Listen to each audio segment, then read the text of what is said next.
24 जनवरी को जननायक कर्पूरी ठाकुर की जन्म शताब्दी है। इससे ठीक पहले केंद्र की मोदी सरकार ने उन्हें मरणोपरांत भारत रत्न से नवाजा है। जननायक कर्पूरी ठाकुर किसी व्यक्ति का नहीं, बल्कि बिहार में दबे कुचले तथा शोषितों के जीवन में सामाजिक, आर्थिक और शिक्षा क्रांति लाने वाली शख्सियत का नाम है। उनकी जिंदगी में तमाम उतार चढ़ाव आए, लेकिन वो पक्के मायनों में समाजवादी थे। जेपी और राम मनोहर लोहिया के उसूलों पर चलते थे। दो बार मुख्यमंत्री रहे, लेकिन खुद के लिए बंगला, गाड़ी या एक जोड़ी ड्रेस तक नहीं सिलवाई। अपने निजी काम के लिए जाना होता था तो रिक्शा, टैक्सी या बस का सहारा लेते थे। तमाम दिलचस्प किस्से हैं उनकी जिंदगी से जुड़े, जो आज भी लोगों को काफी प्रभावित करते हैं। एक किस्सा हम भी आपको सुनाते हैं। एक बार की बात है, कर्पूरी ठाकुर का चयन ऑस्ट्रिया जाने वाले प्रतिनिधि मंडल में हो गया, लेकिन उनके पास वहां पहन कर जाने के लिए कोट नहीं था। कर्पूरी ठाकुर ने अपने दोस्त से कोट उधार मांगी। दोस्त ने कोट दे तो दिया, लेकिन उसमें भी छेद था। कर्पूरी ठाकुर वो कोट पहनकर ऑस्ट्रिया पहुंचे, बैठक में भी शामिल हुए। कहा जाता है कि यूगोस्लाविया के शासक मार्शल टीटो ने वो कोट देख लिया, इसलिए कर्पूरी ठाकुर को उन्होंने नया कोट भेंट किया। एक और किस्सा है उनकी सादगी से जुड़ा। मुख्यमंत्री रहते हुए दबंगों का या यूं कहें कि सामंती लोगों ने उनके पिता का अपमान किया होगा। चूंकि वो पिछड़ी जात से ताल्लुक रखते थे, प्रशासन के कानों तक भी ये बात पहुंची तो खबर फैल गई कि डीएम साहब आएंगे और कार्रवाई करेंगे। जब ये बात कर्पूरी ठाकुर को मालूम चली तो वो खुद वहां पहुंच गए और पुलिस प्रशासन को ये कहते हुए कार्रवाई करने से रोका, ये जो पिछड़े लोग हैं इनका तो हर रोज अपमान होता है, फिर मेरे पिता का अपमान होने पर ही क्यों कार्रवाई हो रही है। अगर पुलिस या प्रशासन समाज के हर पिछड़े शख्स का अपमान ना होने दे और दोषी के खिलाफ सख्त कार्रवाई करे, तब तो बात बनती है। एक छोटा किस्सा और। 80 के दशक की बात है, बिहार विधानसभा की बैठक चल रही थी। कर्पूरी ठाकुर विधानसभा में नेता प्रतिपक्ष थे। उन्होंने एक नोट भिजवाकर अपने ही दल के एक विधायक से थोड़ी देर के लिए उनकी जीप मांगी। चूंकि उन्हें लंच के लिए अपने आवास जाना था, उस विधायक ने उसी नोट पर लिख दिया, मेरी जीप में तेल नहीं है। कर्पूरी जी 2 बार मुख्यमंत्री रहे, कार क्यों नहीं खरीद लेते।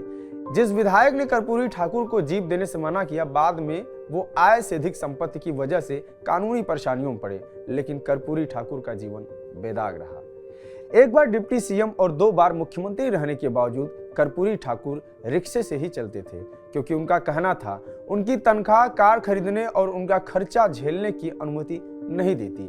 1970-71 में कर्पूरी ठाकुर बिहार के मुख्यमंत्री थे।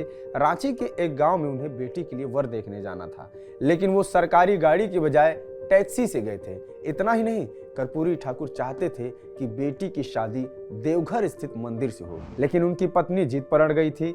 बेटी की शादी समस्तीपुर जिले में स्थित उनके पुश्तैनी गांव पितौजिया से होगी। पत्नी की जिद कर्पूरी ठाकुर को माननी पड़ी, लेकिन उन्होंने इस शादी में अपनी कैबिनेट से किसी को न्योता नहीं भेजा।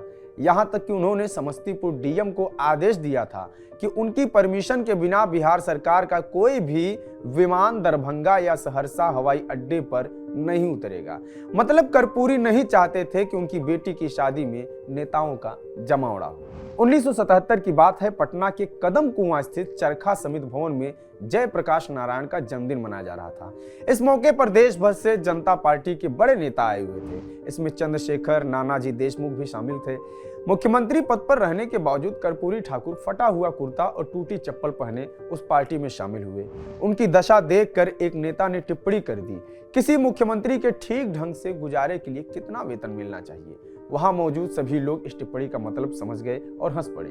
इतने में चंद्रशेखर अपनी सीट से उठे और उन्होंने अपने लंबे कुर्ते को फैलाते हुए बारी बारी से वहां बैठे नेताओं के पास पहुंचे और कहा, कर्पूरी जी के कुर्ता फंड में दान कीजिए। फौरन कुछ सौ इकट्ठा हो गए। चंद्रशेखर ने वो रुपए इकट्ठा कर कर्पूरी ठाकुर को देते हुए कहा, इन पैसों से अपने लिए धोती कुर्ता ही खरीदिएगा, कोई दूसरा काम मत करिएगा। लेकिन कर्पूरी तो थे उसूलों के पक्के। उन्होंने वो रुपए लेते हुए भी कहा, इन्हें मैं मुख्यमंत्री राहत कोष में जमा कर दूंगा। एक और किस्सा। 70 के दशक में पटना में विधायकों और पूर्व विधायकों की निजी आवास के लिए सरकार सस्ती दर पर जमीन दे रही थी। कर्पूरी ठाकुर की पार्टी के कुछ विधायकों ने उनसे कहा, आप भी अपने आवास के लिए जमीन ले लीजिए। कर्पूरी ठाकुर ने साफ मना कर दिया। तो एक विधायक ने कहा, जमीन ले लीजिए, नहीं तो आपके बाल बच्चे कहाँ रहेंगे। इस पर कर्पूरी ठाकुर ने कहा कि और कहां, अपने गांव में रहेंगे। दो बार मुख्यमंत्री रहने के बावजूद कर्पूरी ठाकुर के पास खुद का मकान और जायदाद नहीं थी। उनके बच्चों को विरासत में पिता के दिए उसूलों के अलावा कुछ भी नहीं मिला। इन्हीं सब खूबियों की वजह से कर्पूरी ठाकुर को न केवल उनकी पार्टी बल्कि विपक्षी दल में भी सम्मान मिलता था। आज जब समाजवाद के नाम पर नेता सिर्फ और सिर्फ अपना विकास करने में जुटे हैं, लेकिन तब का समाजवादी आंदोलन कर्पूरी ठाकुर जैसे ईमानदार नेता की सादगी और उसूलों के लिए जाना जाता था। कर्पूरी ठाकुर को देश के सबसे बड़े सम्मान भारत रत्न से नवाजा जाएगा। उनकी तमाम कहानियां हैं जो आज भी लोगों को प्रेरित करती हैं। उनसे जुड़ी ये कहानियां आपको कैसी लगी, कमेंट बॉक्स में बताएं। जुड़े रहिए टीवी 9 बिहार झारखंड के साथ। नमस्कार।